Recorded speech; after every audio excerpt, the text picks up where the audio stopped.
Hello! Good morning mga kabishi, mga ka-GC. Good morning sa inyong lahat dyan. Dahil maulan ang panahon ngayon, tayo ay magluluto ng sabaw. Dahil mahal ang bilihin, ay tayo po ay magcha-challenge na magkasya ng 150 para sa ating niluluto na sabaw na masarap na, mamura pa ang ating magastos. Ayan po guys, samahan nyo po ako sa aking pagluluto. Come on, let's go! Good morning! Tayo ay magluluto guys ng sinigang na bangus. Ayan, mayroon po tayong mga sangkap dito. Ito po ay nag-worth lang po ng 150 guys.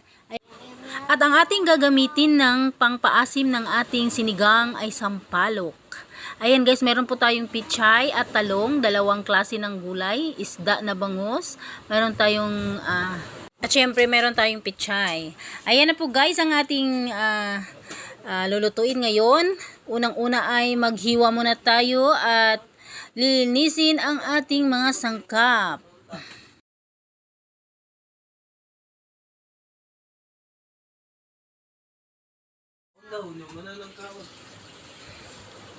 Ayan po guys, pagkatapos nating maghiwa ay magkuha na tayo ng tubig sa ating kalderin at ipabukal muna natin, ipakulo muna natin at takpan. At sa isang guys, kalaha, maglagay tayo ng tubig para ang ating ipakuluan. Unang-una guys, ipalambot muna natin ang ating sampalok. Kasi hindi natin isasama yung mga balat niya at saka yung buto. Kailangan natin yung sabaw lang para pangpaasim. Ayan, kumukulo na po guys. Ilunod na po natin ang ating isda. Ayan, ang ating bangus na isda. At isusunod na rin natin ilulunod ang ating mga gulay.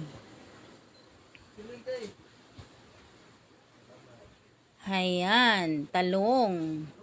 At itong lamas natin.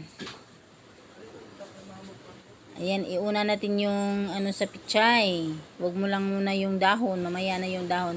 Tapos hintayin natin na lumalambot na yung natin, sampalok.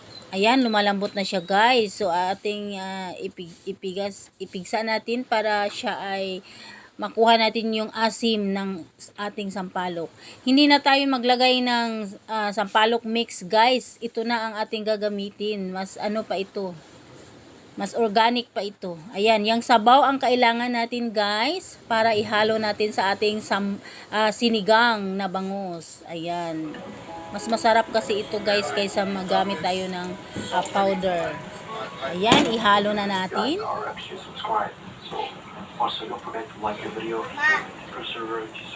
Isunod na rin natin ang ating pichay at ang ating sibuyas dahon para ay makakain na tayo ng almusal. Ayan, luto na po guys. Ito na po ang ating sinigang na sampalok. Ayan, ang sarap ng ating sabaw.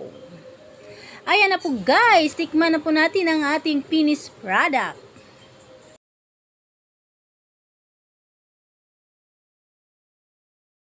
Ayan guys, tikman po natin ang ating niluto na sinigang na bangus.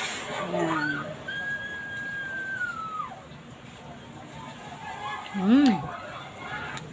Perfect.